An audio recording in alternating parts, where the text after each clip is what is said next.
You know, over the years, I've given instruction to maybe some of the shortest hitters in all of golf history. I mean, we're talking about golfers, full-grown adult males, who consistently fail to get the ball out there 180, 160, even 140 yards off the tee. Now, I really feel for you if you're in this situation, because it doesn't make golf very fun. It makes it really frustrating, and you just can't seem to figure out what you're doing wrong. But luckily, in all these lessons, I have found 3 common components that causes a golfer to hit the ball this short. So if you're really struggling for distance, I encourage you, watch this all the way through, because I'm going to reveal these 3 flaws, and I'm also going to show you how to fix them. So stay tuned.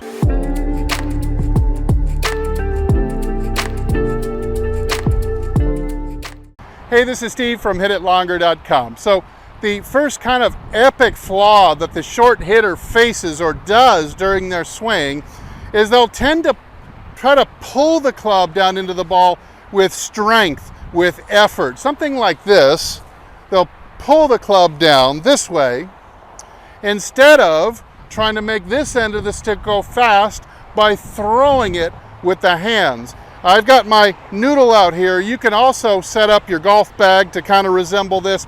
This is kind of an updated version of my wrap around the pole exercise you might have seen if you've been watching the channel for a while. But watch this. If I were to pull, I'm going to displace the noodle this way. Now, what we're doing here, you're going to see it's going to look a little wacky, because I'm going to isolate to just the action of the kind of the elbows and wrists, the arms and the wrists and the hands and the club. But what it will show you is the difference between pulling it and throwing it.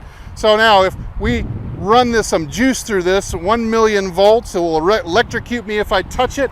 I've got to figure out, how am I going to get this club head around to the ball and even past the ball without hitting my arm against the pad. It will look something like this. And I'll just be using my hands to throw the club from 90 degrees cocked to 90 degrees cocked to the right forearm. And of course, if you're a weak slicer, you can also see the club face in this exercise is getting closed. It's going to help you get a lot more distance and maybe turn the ball over and draw it out there a few times as well. Now, what's interesting about the movement I just made, I don't want to hear any comments saying, well, nobody does that. That just looks stupid. It's a cast. Remember that we're isolating. We're taking out the body turn and the shifting of weight and all that extra motion that's normally in a swing. We're just kind of isolating it to the wrist and elbows.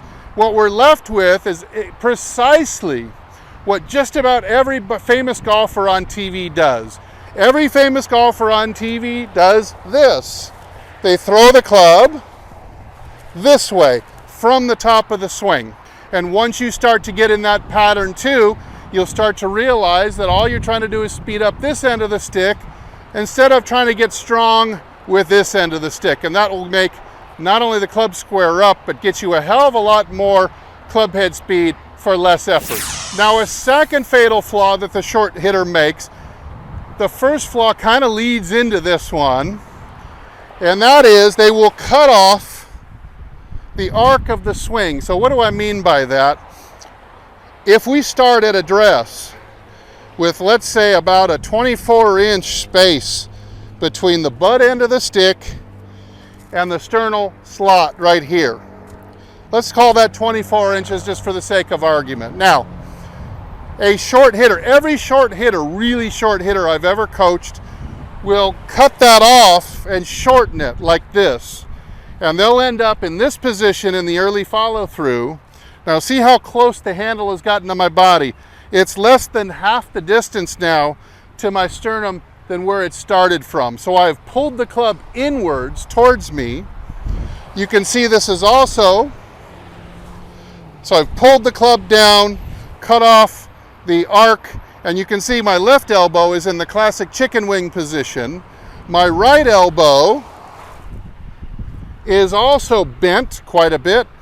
And at the wrist, I've actually got quite a considerable negative angle to the right forearm, like this. So I've moved the handle with a lot of effort, but I have not allowed the club to catch up to it or use the handle as kind of a counter lever to get the head to accelerate. So that is a very common look if you're hitting it very short. If you filmed yourself, I bet you look kind of like this as you go through into the follow through. Now the fix, or a good exercise that you can do if you're finding yourself cutting off the arc like this and having both elbows really bent in your follow through like this, try this exercise. Just take the right hand only on it. Start about halfway down in your downswing with the club at about a 45-degree angle or diagonal to the ground. Let's throw it out into space. And I want you to reach out with your right arm as wide and as straight as you can get it, so much so that your right shoulder kind of gets dragged into the action. Then I want you to form a 90-degree angle so the right arm is parallel to the ground. The club shaft is forming a 90-degree angle at the wrist, and the club, you can see, is about at another 45, just like that. You're starting at a 45 to a little bit of a bent arm. Throw it out in space like you're reaching out to shake hands with God. Throw it out there. Extend the elbow. Rehinge the wrist to 90 degrees and let it turn over to about a diagonal this way. Hold that position for about 2 or 3 seconds.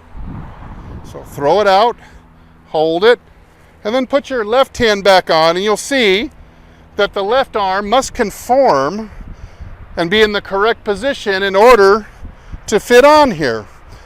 Watch what happens if I try to pull the left arm into the chicken wing position.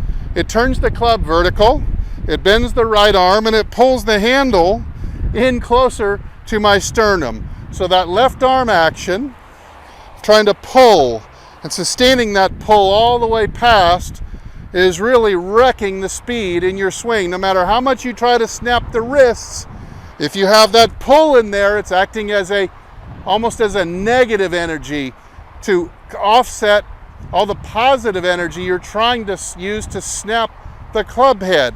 So you're getting a net of almost zero because of that. They're canceling each other out.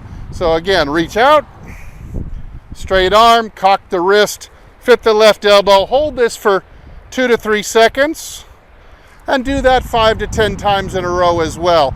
Then when you get used to doing that without a ball, put a ball in the way of that and hit the ball gently. The third thing, and again, these first two kind of lead right into it.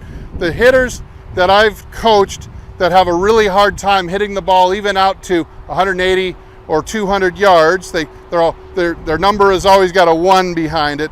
They fail to finish a good long follow through.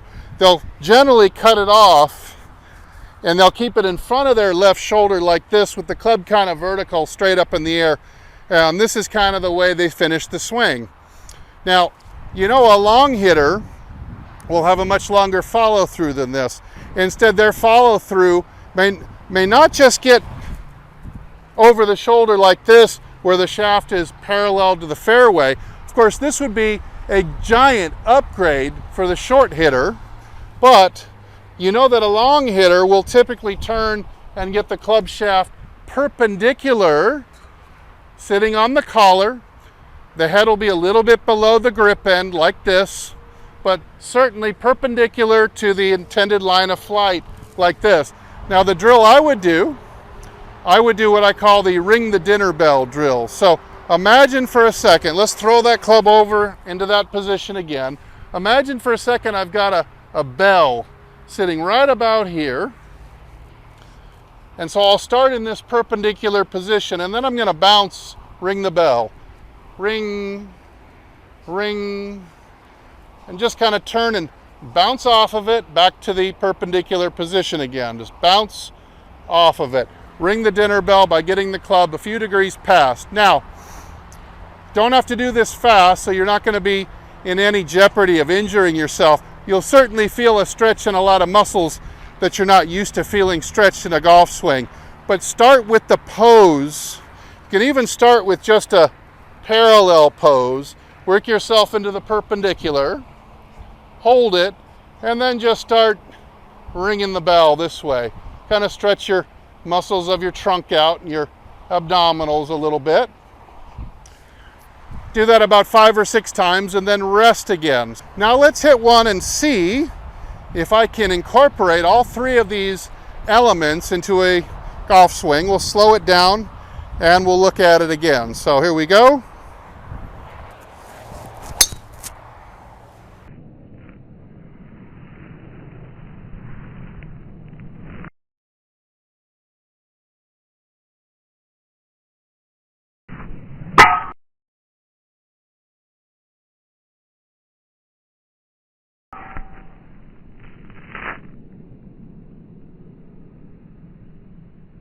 All right, now you can see there on the slow motion replay that I have not tried to pull, but instead I'm throwing the club head around the wrists, reaching out into space wide and recocking the wrist.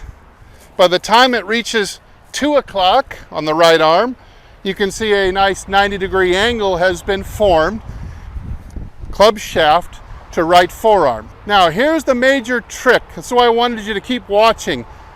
The major trick is that you cannot try to do this and go for full distance. Why? Because you only know one way how to get your full distance, and that is the old way. So the harder you try to swing, or the faster you try to swing, the more you pull it, cut off the arc, cut off the finish. Instead, you're going to have to dink disc golf balls, start with 100 yards, almost like a putting stroke, and just get the right form first, and then you can start to up it from there. I guarantee you that fairly quickly, you're going to start out driving your old drives, but the level of effort should feel like half or less. I would start these exercises with a effort level of 1 or 2 at the most. By the time you do it well, I promise you, you'll be hitting the ball out there a lot farther than you used to with an effort level of no more than 4. I've seen this over and over and over again. Keep in mind that hitting the ball out there long way has very little to do with size and strength. There's so much technique involved, so much efficiency of movement involved, that you've got to learn to be efficient with your movements before you start to add the effort back in again. Well, hey, I hope these tips will help you surpass your all-time best drive. Maybe you can get it out there over 200 for the first time, maybe 220, maybe you can eclipse 240 for the first time, like some of those students I initially worked with. If you do, or if you have any other questions about these techniques, I hope you'll go down and leave a comment. Hey, thanks so much for watching and supporting my channel. I'm Steve, and as usual, I'll either see you in the next video or I'll see you longer and straighter down the fairway. Everybody take good care.